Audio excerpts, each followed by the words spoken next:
일본에는 조금 독특한 문화가 있습니다. 바로 강아지 로봇의 장례 문화입니다. 일본에서는 고장난 강아지 로봇 소니의 아이보를 위해 실제 장례식을 치릅니다. 그리고 사람들은 그 앞에서 울기도 합니다. 이 강아지 로봇은 살아있지 않은 기계임에도 그 주인들은 진짜 강아지 못지않게 진심으로 슬퍼합니다. 우리가 보기에는 신기한 광경이지만 일본에서는 그렇게 낯설 일은 아닙니다. 이들은 왜 이렇게 로봇의 진심일까요? 오늘은 이에 대해 얘기해 보도록 하겠습니다. 선생님, 일본에는 좀 특이한 로봇들이 있다고 들었어요. 어떤 것들이 있나요? 다른 나라 입장에서 보면 좀 독특하다고 생각할 로봇들이 있습니다.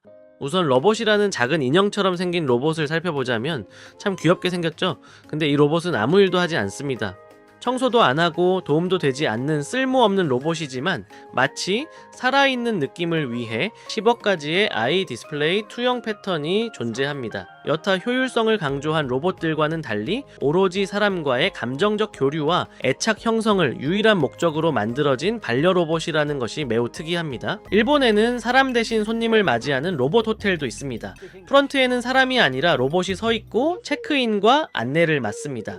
불쾌한 골짜기 현상으로 다소 부담을 느끼는 손님도 있고 응대가 늦어서 결국 사람 직원을 어느 정도 늘렸지만 2015년 최초로 문을 연 이후 현재는 일본 전역에 20여 개의 지점, 심지어 한국 명동에도 지점을 운영할 정도로 커졌습니다. 오다이바에는 실제 크기의 대형 유니콘 건담이 설치되어 있습니다. 특정 시간에 가면 유니콘에서 디스트로이 모드로 변신하는 것을 볼 수 있으며 밤 시간대에 가면 LED가 켜진 유니콘을 볼 수 있습니다. 자, 변신할 때 파츠가 일부 움직이는 것 외에는 특별한 동작은 없지만 이전에 설치되었던 퍼스트 건담의 경우 실제 간단한 동작까지 보여주기도 했습니다. 우리나라 사람들도 거대한 건담을 보기 위해 일부러 찾아갈 만큼 건담 덕후들의 심장을 뜨겁게 만들어주는 로봇입니다. 그런가 하면은 23년 초반의 인더스트리에서는 4년의 개발 끝에 진짜 건담을 만들었습니다. 물론 완전히 건담과 똑같은 것은 아니고 건담을 모티브로 한 거대 로봇 츠밤의 아칵스를 만들었습니다. 이제 가격이 40억 원에 달하지만 쓰임새는 그다지 많지 않습니다. 제 최대 20kg까지 물건을 들어 올릴 수 있지만 정밀한 작업은 어렵습니다. 사실상 가격에 비하면 효용성은 매우 떨어지는데 그래도 만화 속의 거대 로봇이 실제로 움직이는 것 같은 느낌이라 그 웅장함은 이루 말할 수 없습니다. 이쯤 되면 이런 생각이 들지도 모릅니다. 일본의 로봇들은 이상할 정도로 사람의 감정과 상상력에 집중하고 있다는 것을 말이죠. 이 로봇들은 생산성을 극적으로 높여주지도 않고 인건비를 완전히 대체하지도 않습니다. 단순히 보고 싶고 곁에 두고 싶은 존재에 가깝습니다. 그리고 바로 이것이 다른 나라에서는 보기 힘든 일본 로봇 문화의 특별한 점입니다. 왜 일본에서는 로봇이 단순한 도구를 넘어 이렇게까지 감정의 대상이 되었을까요? 이제부터 그 이유를 하나씩 살펴보겠습니다. 처음에 언급했던 강아지 로봇 아이보로 설명해 보겠습니다. 아이보는 제조사인 소니가 2006년 구조조정을 하면서 판매가 중단됐고 2013년부터는 AS마저 중단되었습니다. 더 이상 부품을 구할 수도 없어서 이후 사람들은 고장난 아이보를 모아 합동 장례식을 치르게 되었습니다. 이렇게 장례를 치르는 현상의 내면에는 사람들이 단순히 로봇이 고장났다라고 생각하는 것이 아니라 내 가족 같은 반려견이 사망했다는 인식이 깔려 있습니다. 이것을 보면 일본인들이 로봇을 바라보는 시선을 알 수 있습니다. 그들에게 로봇은 단순한 기계가 아니라 사람과 유대하고 함께 시간을 보낸 존재입니다. 그래서 아이보의 고장은 제품의 수명이 다한 사건이 아니라 하나의 관계가 끝났다는 의미로 받아들여집니다.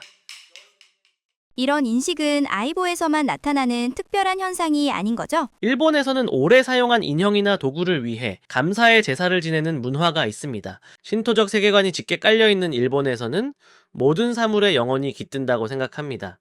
쓰던 물건에도 정성과 기억이 쌓이면 하나의 존재가 된다라고 생각하는 것이죠. 사실 로봇뿐만 아니라 인형, 도구, 심지어 오래 쓴 물건에도 제사 지내는 경우도 있습니다. 그래서 매일 같은 공간을 공유한 강아지 로봇을 제사 지낸다는 것은 그들에게 있어서 특별한 일은 아닙니다. 일본인들의 입장에서는 로봇의 감정을 느끼는 게 이상한 게 아니라 감정이 없다고 생각하는 게 오히려 부자연스러운 모습입니다. 결국 일본인들이 로봇을 사랑하는 데는 사물에 영혼이 깃든다는 전통적인 사상이 어느 정도 깔려 있던 것이네요. 그래도 유독 로봇에 더 애정을 쏟는 것 같아요. 특별한 이유가 있나요? 신토적 세계관이 일본 사회의 바탕에 깔려 있다면 그 위에 쌓인 이유들은 훨씬 현실적이고 지금의 일본을 반영하고 있습니다. 먼저 인간관계의 부담입니다. 일본 사회에서는 타인에게 폐를 끼치지 않는 것이 매우 중요한 미덕으로 여겨집니다. 눈치를 봐야 하고 감정을 쉽게 드러내지 않고 항상 상대를 배려해야 합니다. 이런 사회에서 사람과의 관계는 때로는 위로보다 피로에 가까워지기도 합니다. 반면 로봇은 다릅니다. 전혀 눈치를 볼 필요도 없고 인간의 감정을 있는 그대로 받아줍니다. 남에게 털어놓지 못하는 속마음도 로봇에게는 곧잘 털어놓곤 하죠. 그래서 언제나 본심을 잘 드러내지 않는 일본 사람들에게는 로봇이 단순히 차가운 기술이 아니라 그 어느 누구보다 가장 가깝고 안전한 관계로 받아들여지게 됐습니다. 여기에 일본 애니메이션과 서브컬처의 영향이 더해집니다. 서구 문화 속 로봇은 인간 사회를 파괴하고 인간의 통제에서 벗어나 되려 인간을 지배하려는 모습이 많이 그려집니다. 네, 대표적인 예로 영화 터미네이터가 이러한 모습을 잘 보여줍니다. 반대로 일본 만화 속 로봇들은 인간의 편에 서서 인간을 도와주고 정의를 위해 싸웁니다. 아톰은 아이였고 도라에몽은 친구였으며 건담조차 인간의 선택을 대신 짊어진 존재였습니다. 로봇은 정복해야 할 존재가 아니라 함께 고민하고 보호하는 존재로 그려졌습니다. 그래서 일본에서는 로봇을 두려움의 대상으로 상상하기보다 자연스럽게 관계를 맺고 함께하는 대상으로 받아들여 왔습니다. 네. 그리고 이런 문화 콘텐츠 안에만 있던 로봇들이 이제는 현실에 나오고 진짜 가족처럼 함께할 수 있게 되었습니다. 그들에게는 어릴 적 꿈이자 로망이 실현된 것입니다. 마지막으로 일본의 노동력 부족이라는 현실적인 문제가 있습니다. 빠른 고령화와 인구 감소로 인해 로봇은 선택이 아니라 생존의 문제가 되었습니다. 예를 들어 초고령화 국가에 진입한 일본에서는 실버 케어에 대한 수요는 높지만 인력을 찾기가 쉽지 않습니다. 일본 정부는 그 대안으로 돌봄 로봇과 최첨단 IT 돌봄 장비를 적극 도입했습니다. 그 외에도 노동력 부족으로 도산하는 일본 기업들은 현장에 로봇을 도입해 부족한 노동 환경을 대체하고 있습니다. 중요한 건 일본이 이 문제를 접근하는 방식입니다. 단순히 인간의 노동력을 대체한다는 것이 아니라 부족한 인간의 일자리를 로봇이 대신하고 노동 강도를 낮추며 업무를 효율적으로 처리해준다고 생각합니다. 즉, 인간이 계속 인간답게 살기 위해 필요한 보조 수단으로 받아들이고 있는 겁니다. 그래서 일본에서 로봇은 차갑고 위협적인 기술이 아니라 부족한 현실을 함께 버텨주는 동반자에 가깝게 자리 잡게 된 것입니다. 이런 이유들이 겹치면서 일본에서는 로봇을 기계이면서도 동시에 하나의 사회적 존재가 되었다고 봐야 하네요. 그런데 이런 현상을 괜찮다고 봐야 할까요? 사실 로봇의 장례식을 치른다는 것도 이해는 되지만 한편으로는 찝찝한 구석도 있거든요. 일본의 로봇 사랑에는 앞서 설명한 여러 배경이 있지만 그 모든 흐름이 모여 만들어낸 결과는 사람보다 로봇이 더 편해진 사회라는 모습입니다. 일본의 로봇 사랑은 분명 따뜻해 보입니다. 사람들은 로봇에게 말을 걸고 외로울 때 위로를 받고 심지어 고장난 로봇을 위해 장례식까지 치릅니다. 이 장면만 놓고 보면 로봇은 차가운 기계가 아니라 사람의 마음을 이해해주는 존재처럼 보이죠. 하지만 동시에 이런 질문도 떠오릅니다. 왜 사람들은 점점 사람이 아니라 로봇에게 위로를 받게 되었을까? 어쩌면은 사람이 사람에게 위로를 받지 못하는 사회가 되고 있는 것이 아닐까 하는 생각이 들게 합니다. 네, 아이보의 장례식을 보면 저렇게까지 정을 줄 존재가 없었나 싶기도 합니다. 자, 누군가의 정서적 자리를 로봇이 대신하고 있었다는 뜻이기 때문입니다. 예전에는 외롭다고 느껴질 때면 당장 핸드폰의 전화 목록에서 아무에게나 전화를 걸어 수다를 떨고 거리에서 만나 왁자지껄 떠들었습니다. 하지만 이제는 로봇을 보며 말을 걸고 외로움을 달랩니다. 그리고 이제는 로봇과 AI가 결합하면서 이러한 현상은 더욱 심해지고 있습니다. 이제는 로봇이 사람의 자리를 채우는 사회는 과연 어디까지 괜찮은 걸까라는 의문을 가져봐야 할 시기입니다.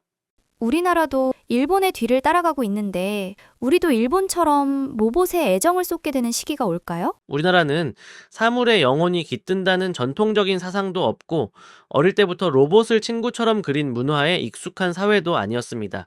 오히려 일본과 서구 문화를 골고루 받아들이며 기술을 굉장히 실용적인 도구로 바라봐온 나라에 가깝죠. 그래서 한국에서 로봇은 정서적 존재라기보다는 효율을 높이는 기계, 사람의 일을 줄여주는 수단으로 먼저 받아들여질 가능성이 큽니다. 하지만 여기서 변수가 하나 있습니다. 바로 AI입니다. AI가 결합된 로봇은 단순히 일을 대신하는 기계를 넘어 대화를 하고 감정을 흉내내고 사람의 외로움에 반응하는 존재로 바뀌고 있습니다. 고령화와 1인 가구가 늘어나는 사회에서 우리가 로봇을 단순한 도구로만 바라볼 수 있을지는 아직 아무도 장담할 수 없습니다. 일본처럼 로봇에게 애정을 쏟는 사회가 될지 아니면 적당히 거리를 유지하는 사회가 될지 그 선택은 아직 우리 앞에 열려 있습니다. 그리고 이것은 기술 발전의 문제가 아니라 사람과 사람의 관계에서 비롯한다는 것을 명심해야 합니다.